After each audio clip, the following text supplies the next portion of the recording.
亲爱的国人同胞以及我们现场的媒体朋友，大家早安，新年快乐。那么在新的一年，我要在这里，祝全体我们的国人同胞新年快乐，身体健康。那么去年我们共同经历了一场选战，那么在这个选举里面，一定是有输有赢。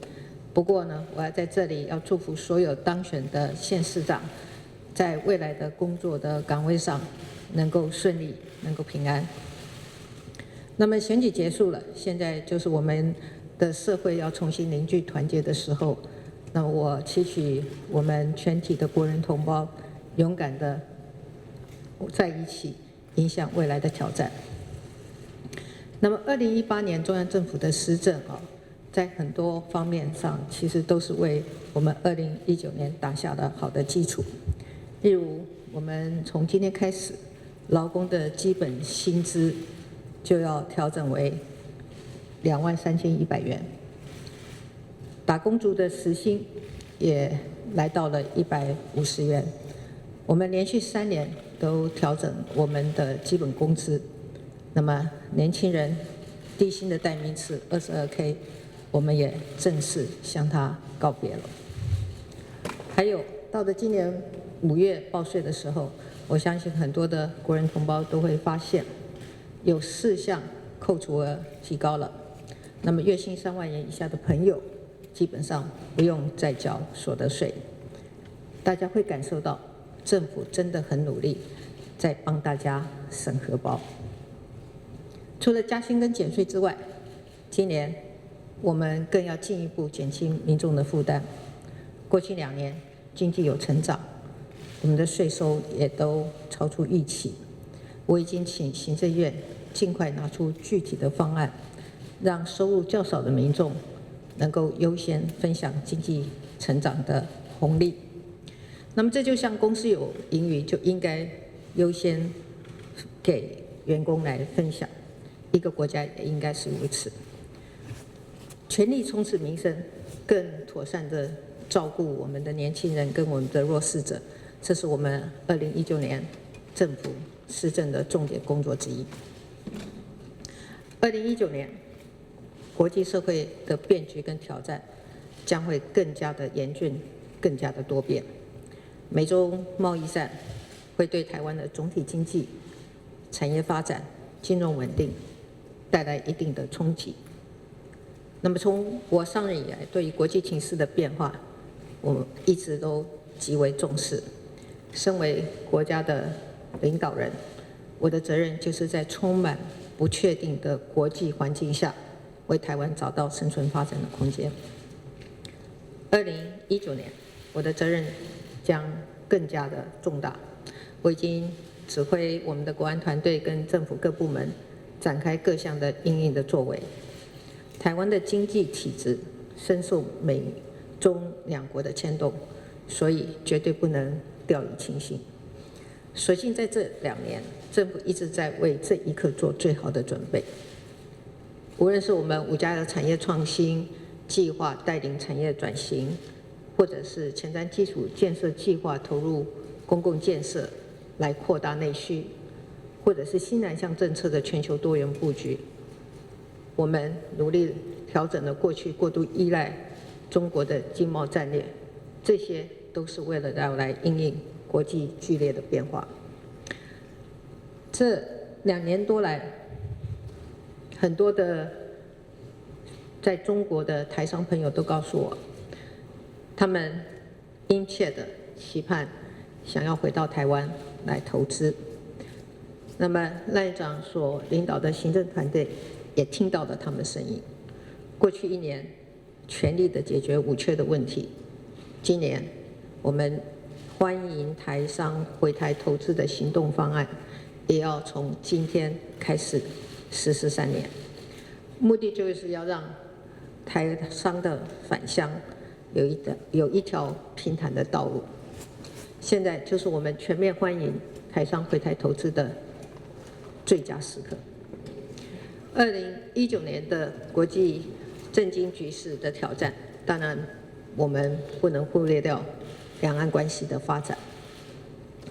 我承认9合1的大选是对执政者一个最严肃的检验，但是我必须强调，这场选举的结果绝对不代表台湾的基层的民意想要放弃我们的主权，也绝不代表台湾的民众想要在台湾主体性上做出退让。我们不反对两岸正常的互动，我们更不反对两岸之间的城市交流。不过，两岸之间的交流要健康，要正常，不能靠模糊的政治前提或者强迫就范的通关密语。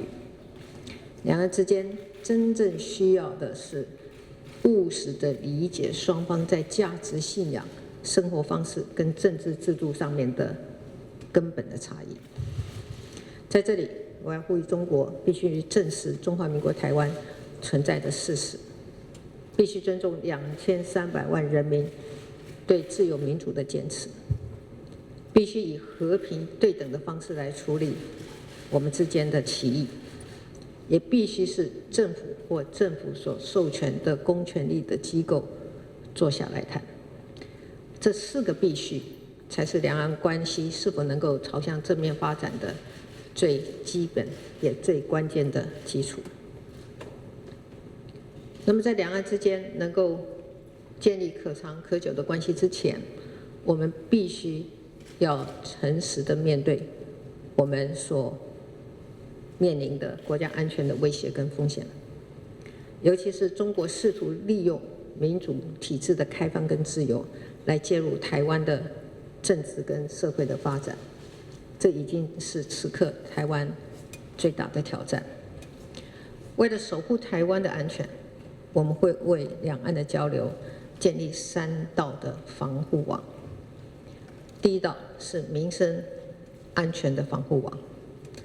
在最近的非洲猪瘟的防疫工作上，对岸政府一直没有依照相关的协议，将疫情诚实的、及时的通报给台湾。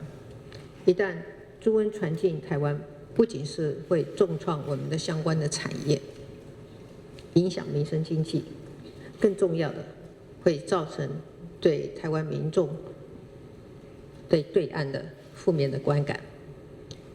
我们是不乐见这样的情况发生。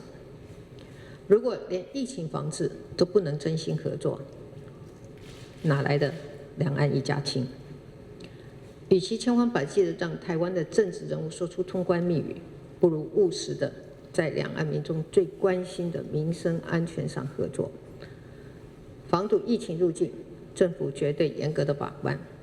我还再一次的呼吁全体的国人同胞，正视猪瘟的严重性。我也要再一次的呼吁对岸，放下成见，放下对立，以民生安全为重。第2道防护网是资讯安全的防护网。除了国防战力的持续提升之外，国家安全的范围更应该扩及资讯战。民主是可以被操弄的，这也是全世界民主国家最近意识到的问题。在台湾，包括来自对岸的假讯息已经泛滥到人心浮动的程度。我已经请行政院对于假讯息泛滥的问题提出具体的对策。另外，中国的相关的企业所引发的资通安全的争议，已经引起国际的注意。我也要求我们的国安单位重视，并且要厘清相关的问题，要确保我们关键的基础设施的资通讯的安全不能有任何的漏洞。我们第3道防护网就是要强化两岸互动中的民主的防护网。我们是民主国家，两岸之间的政治议题不应该是以片面的主张来强迫我方的接受。两岸之间的政治对话也必须有台湾人民的参与跟监督。因此，我已经请我们的国安机关来研议，对于两岸互动当中可能影响主权的议题，强化民主监督的机制，透过法制面的作为，为台湾建立一道坚实的民主防护网。那么各位国人同胞，2019年我们元旦升旗典礼的主轴是勇敢自信，世界同行。全球局势瞬息万变，坚持走民主的道路，和世界上理念相同的人携手同行，就是我们台湾最好的选择。几天前，台湾刚迎来破历史纪录的1100万人次的观光客，这代表世界对我们的喜爱跟重视。台湾可以有自信，也应该有自信。新的一年，就是拼民生的一年，就是护民主的一年，就是守主权的一年。提出让人民有感的经济政策，建立守护台湾的3道防护网，会是2019年我每天努力的工作项目。最后，我要再一次的祝福全体国人同胞新年快乐，谢谢大家，谢谢。